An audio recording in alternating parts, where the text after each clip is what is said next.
हमारे सभी दर्शकों को सादर प्रणाम। जय श्री कृष्ण। आज मैं आपको एक छोटा सा लेकिन बहुत ही महत्वपूर्ण सूत्र बताने जा रहा हूँ। इस सूत्र के प्रभाव से व्यक्ति का विवाह जल्दी हो जाएगा।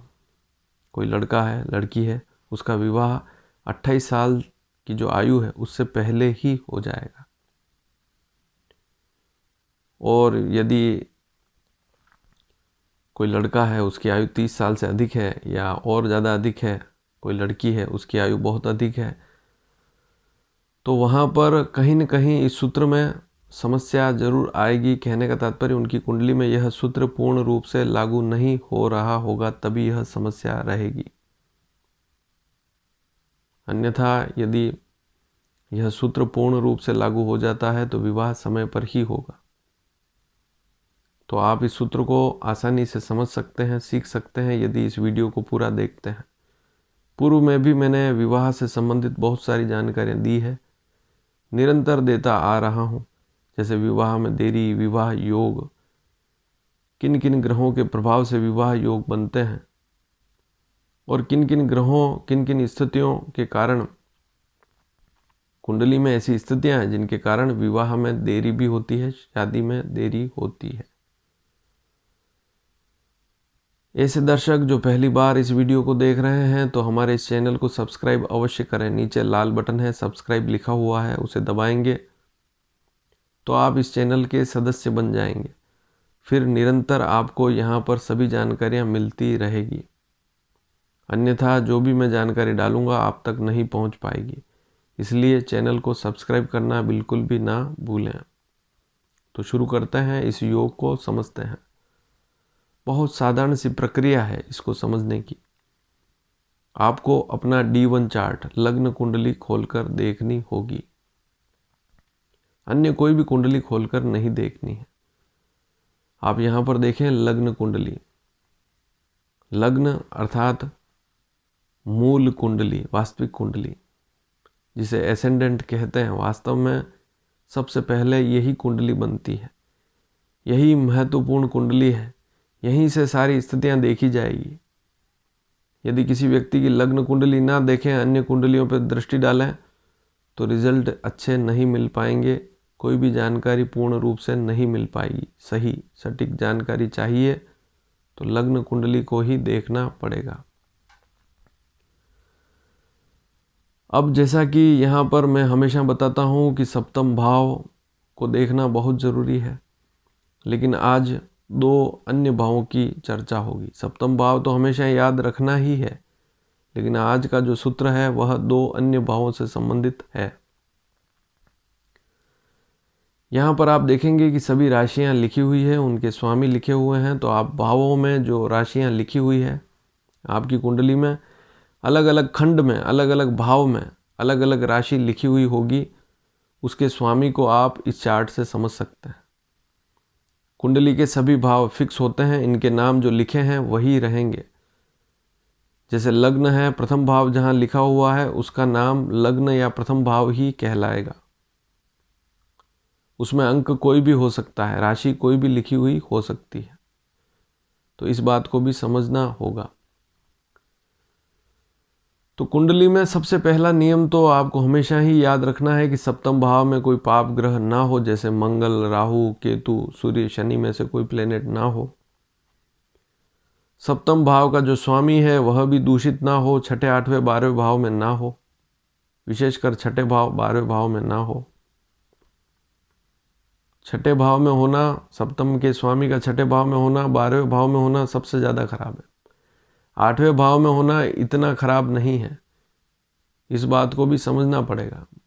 बहुत सी बार लोग अष्टम भाव को बहुत बुरा मान लेते हैं, सप्तम के स्वामी को अष्टम में देखते ही घबरा जाते हैं। तो आप समझ लें कि सप्तम भाव का स्वामी छठे भाव में या 12वें भाव में हो तब दुखी करता है, अष्टम भाव में उतना दुखी नहीं करता है। ऐसा हमने अनेक कुंडलियों में देखा है।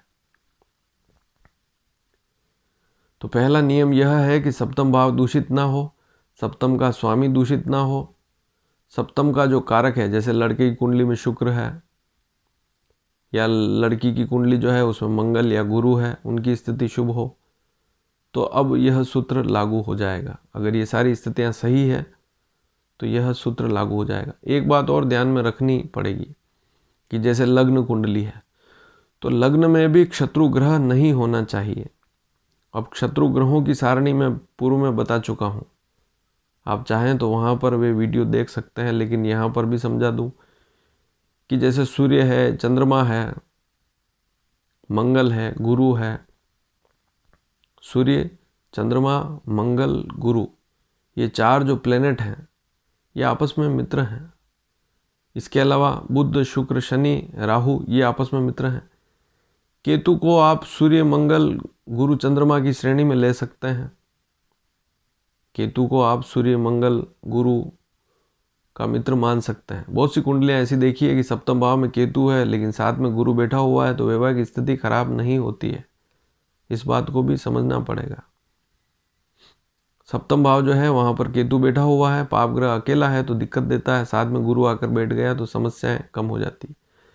लेकिन राहु और गुरु दोनों साथ में बैठे हुए हैं सप्तम भाव में तो यह स्थिति ज़्यादा खराब है। लेकिन अब चलेंगे सूत्र पर। आज का जो सूत्र है वह समझें कि जो 11वां भाव है यह इच्छा पूर्ति का भाव है।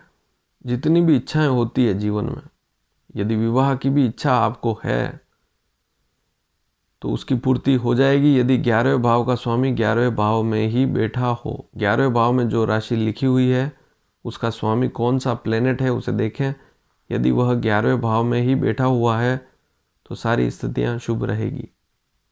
और इसके साथ दूसरे भाव को भी देखना पड़ेगा, क्योंकि ये जो सूत्र है इसमें इन दोनों भावों पर दृष्टि डालनी पड़ेगी, 11वें भाव और दूसरे भाव।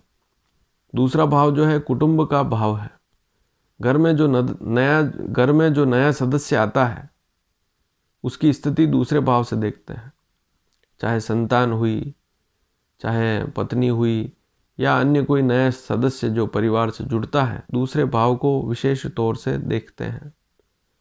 कुटुंब का भाव है तो दूसरे भाव का स्वामी दूसरे भाव में हो, 11वें भाव का स्वामी 11वें भाव में हो, यही सूत्र आपको समझना पड़ेगा। इस सूत्र के प्रभाव से जातक का विवाह समय पर हो जाता है। हाँ, लेकिन एक बात और समझनी पड़ेगी कि 11वें भाव में दूसरे भाव में और कोई पापी ग्रह आकर ना बैठे हों। दूसरे भाव का स्वामी दूसरे भाव में ही बैठा हुआ लेकिन उसके साथ में उसका कोई शत्रु ग्रह आके ना बैठ जाए, इस बात को भी समझ लें। एक बात और ध्यान में रखें कि जो सूर्य है उसका मित्र बुध है। बुध की जो राशियां हैं उस पर सूर्य बैठ जाए तो ज़्यादा अशुभ स्थिति नहीं होती है, इस बात को भी समझ लें। तो दूसरे भाव का स्वामी दूसरे भाव में बैठा हो, 11वें भाव का स्वामी 11वें भाव में बैठा हो, दोनों दूषित ना हो, इन भावों में ही हो तो शीघ्र अर्थात समय पर विवाह हो जाएगा। लेकिन स्थितियां दूसरी सारी समझनी पड़ेगी। लग्न दूषित ना हो। मैं बात कर रहा था कि जैसे लग्न है, जैसे किसी व्यक्ति का धनु लग्न है तो धनु लग्न का अर्थ हो गया गुरु का लग्न। अब इसमें सूर्य आकर बैठ जाए, चंद्रमा बैठ जाए, मंगल बैठ जाए या गुरु ही आकर बैठ जाए तो कोई समस्या वाली बात नहीं है। लेकिन यहाँ पर शनि आकर बैठ जाए, राहु आकर बैठ जाए तो वहाँ पर व्यक्ति की मानसिकता खराब हो जाती है। फिर उसका विवाह जो है देरी से होगा, समस्याएं रहेगी, क्योंकि यहाँ अगर पापी ग्रह आकर बैठ गया तो व्यक्ति को सीधा प्रभावित करेगा। तो लग्न को भी देखना अति आवश्यक है। वैसे कुंडली के हर भाव का अपना अपना महत्व है, लेकिन शास्त्रकारों ने कई सूत्र लिखे हैं, उसमें एक सूत्र यह भी है कि 11वां और दूसरा भाव इनके स्वामी इन ही भावों में बैठे हों तो व्यक्ति का विवाह समय पर हो जाएगा। और यदि यह वीडियो आपको पसंद आया हो तो इसे शेयर करना बिल्कुल भी ना भूलें।